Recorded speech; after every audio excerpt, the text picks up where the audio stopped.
Seja muito bem-vindo ao podcast Sankhya Session. Eu sou a Mari Batista e esse é o primeiro episódio da nossa série criada para falar sobre inovação, tecnologia e gestão de um jeito direto e prático. A cada semana vamos lançar um novo episódio. Para você acompanhe a Sankhya nas redes sociais para garantir que você não vai perder nenhuma das nossas sessões. O tema de hoje, da entrega ao resultado, a nova era do EIP com o Deploy Agent. E eu estou aqui no estúdio com um time de peso. Para nos ajudar a conduzir esse bate-papo, eu vou convidar o Bruno, diretor de produtos da Sankhya. Bruno, é com você. Obrigado, Mari. E bota time de peso para esse primeiro episódio do Sankhya Sessions.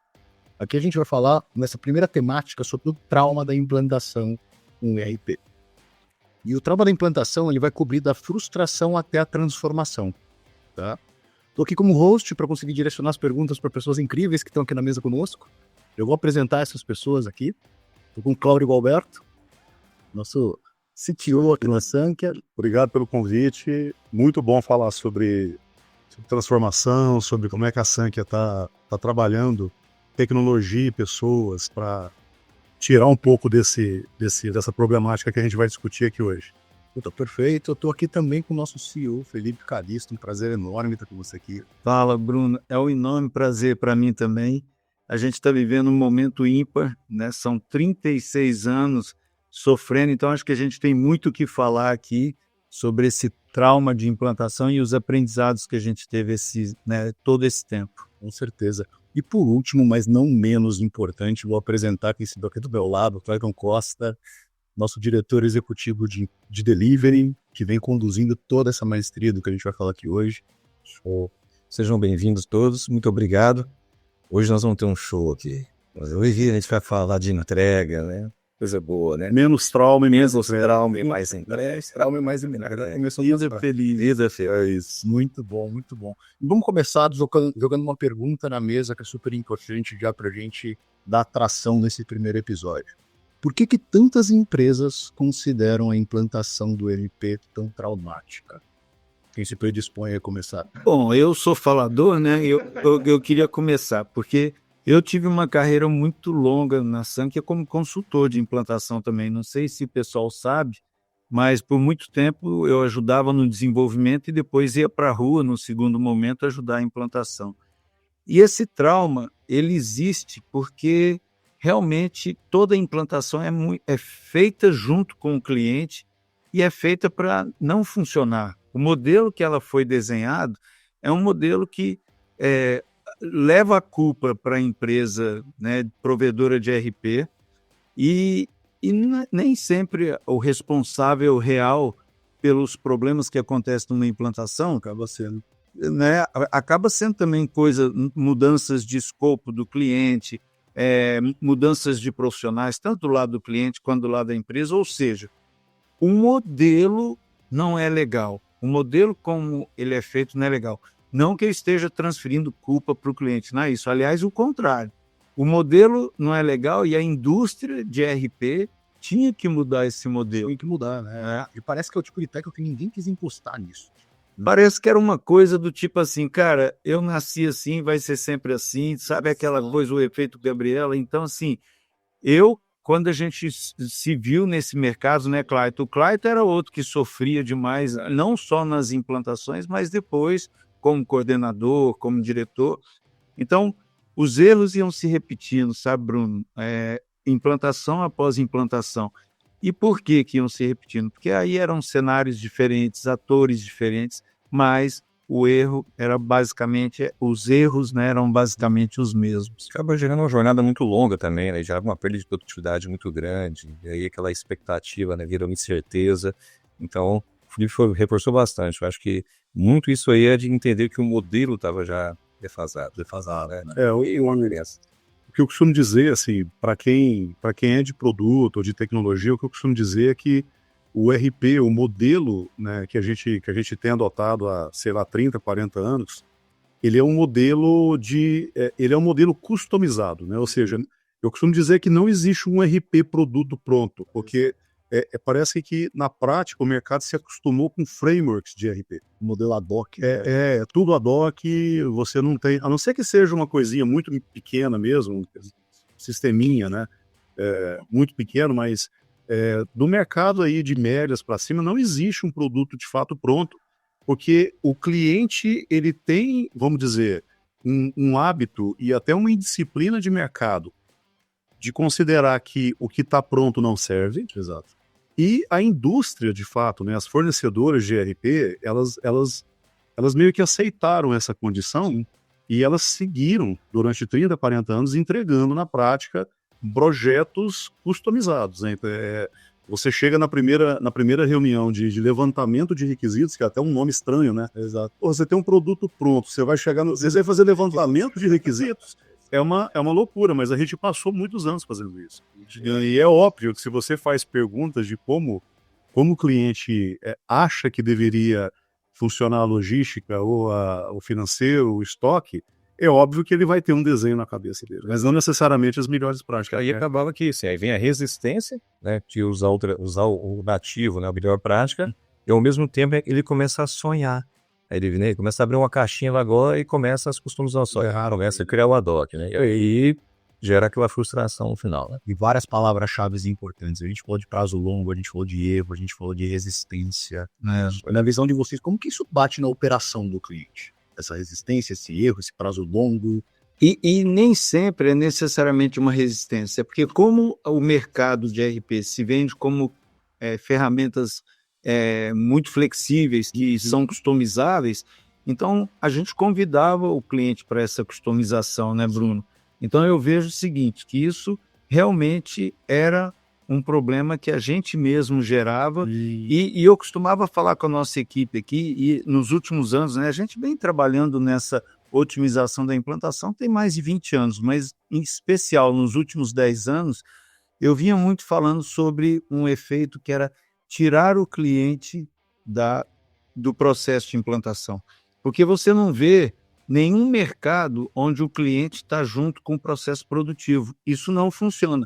Você imagina a construção civil, a construtora está construindo e você está lá acompanhando a construção, a obra, né? Você ficar mudando parede, mudando tomada, ou não é? Ou você ficar na linha de produção de uma Ford, ou de uma Chevrolet, ou Volkswagen, você está lá na linha de produção dando palpite de como que você quer o painel, como que você quer o banco. Então, era bem assim. É verdade. E cara, tinha tudo para não funcionar. Por quê? Porque você convida um cliente para trabalhar que está cheio de atividades. Exato. Olha só, ele tem as atividades dele do dia a dia que ele precisa cumprir. Então ele tinha que ter redundância de trabalho, ele tinha que se desdobrar para atender tanto a empresa dele quanto a implantação, e ao mesmo tempo, como o processo acabava ficando longo, vai tendo aquelas mudanças de escopo, novidades. Agora surgiu tal coisa, por que a gente não faz assim, por que não faz assado? E o projeto ia se prolongando, né? Ia se esticando. Então, eu estou dizendo era já porque isso acabou, né? Para a Sank, mas era um sofrimento muito grande, tanto para o cliente quanto para o provedor. O cliente acaba se especializando em implantação sem querer, né? E ele perde o foco da empresa dele. Exato. Então ele não vai estar olhando para a indústria dele, para as novidades que ele tem que lançar no mercado, como é que ele diminui custo, como é que ele aumenta a margem. Por quê? Porque ele está implantando um RP. O modelo ultrapassado, né? Porque tinha outro ponto que ressaltou, o turnover muito alto acontecia nessa jornada muito longa, então a gente perdia aquele capital intelectual que estava de agora. Muitas dessas pessoas mudam, e quando são C-levels, por exemplo, agora, piora um pouco, porque aí você muda processo. Tudo é processo. E vem uma outra ideia, aí é a caixinha dos sonhos, né? E aí a melhor prática ela deixa de ser funcional. Exatamente. Então, a gente... Exatamente. E sabe um ponto que a gente quase nunca leva em consideração quanto mais customizado você gosta que os teus projetos, né, que a tua empresa seja, mais você tem que estar afim de custear isso na linha do tempo. Verdade. Né? Porque o custo da customização, ele é teu, não é do teu fornecedor. Né? Então, software é como um produto qualquer. Imagina que você, o Felipe citou o exemplo de sei lá, linha de produção da Ford. Vamos imaginar que você tem um carro diferentão da Ford. Você trocou a tinta do carro. Não tem oficina que vai dar assistência para você. A própria Ford não vai evoluir aquele carro. Por quê? Porque ele é teu, é um customizado seu. Né? Então, a gente quase nunca coloca isso na conta. Exatamente. E assim, sinceramente, a gente estava convidando o cliente a customizar coisas que não são necessárias. Porque, como o Clayton citou, a gente tem as melhores práticas, a gente tem várias flexibilidades dentro dos recursos nativos para ele fazer de formas diferentes, mas dentro dos recursos nativos. E o convite à customização, tudo bem, ele mostra muita flexibilidade, mas ele traz esse custo de manutenção, que é um custo alto. E o pior, o risco de atualização de versão. Porque aí, se você customiza, quando a indústria atualiza uma versão, você tem que ver se está tudo redondo ali. Exatamente. Então, eu acho que realmente foram 36 anos de sofrimento, mas que valeram a pena porque fizeram a gente criar algo revolucionário na mente. Que a gente vai falar, mas nos próximos episódios. Exatamente. Vamos segurar o spoiler de boi. Aqui a gente tá falando com um dos cofundadores de RP desse.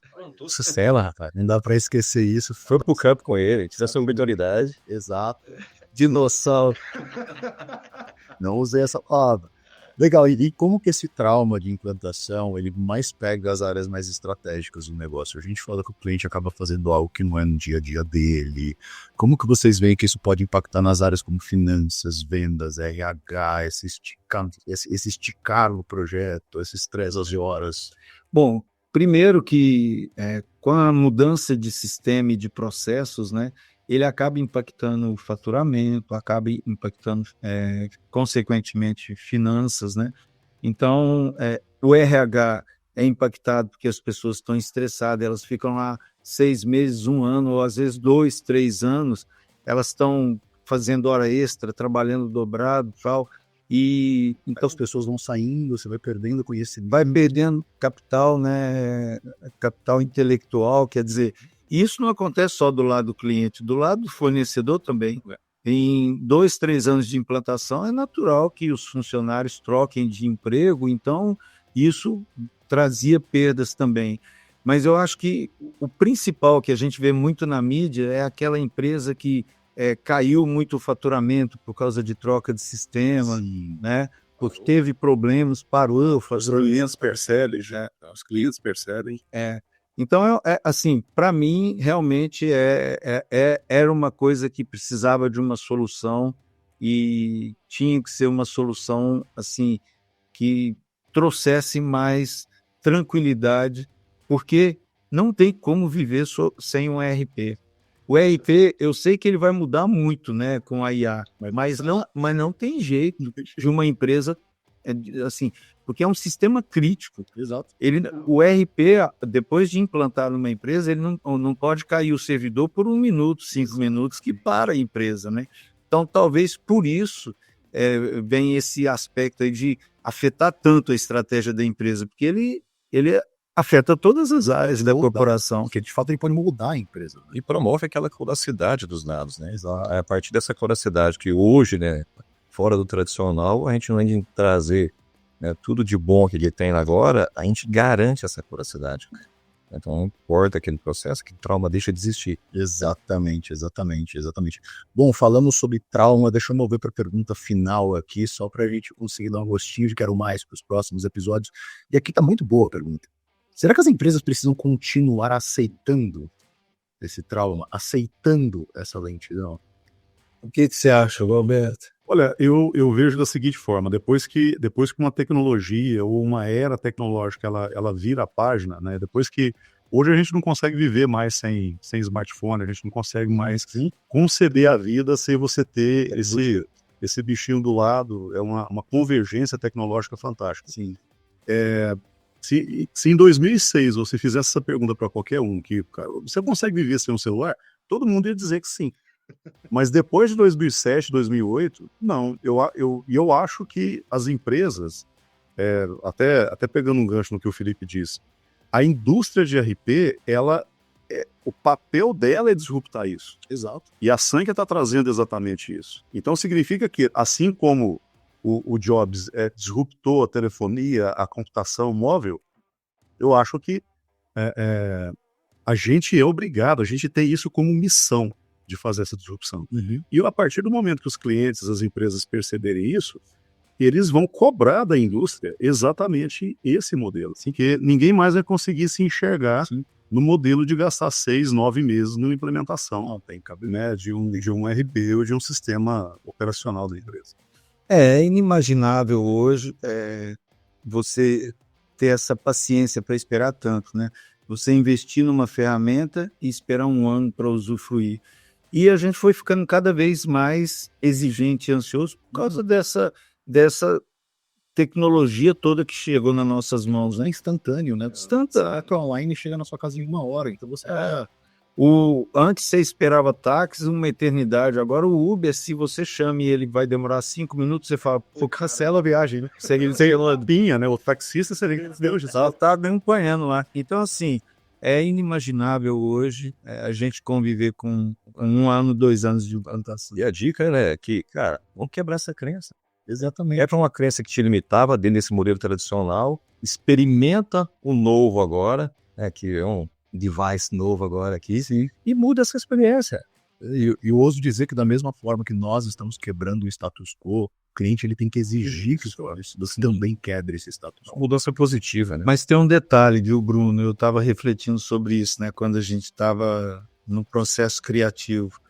Não foi o cliente que pediu para o Steve Jobs o iPhone. Então, assim, muitas vezes a gente, como cliente, a gente não imagina que é possível transformar.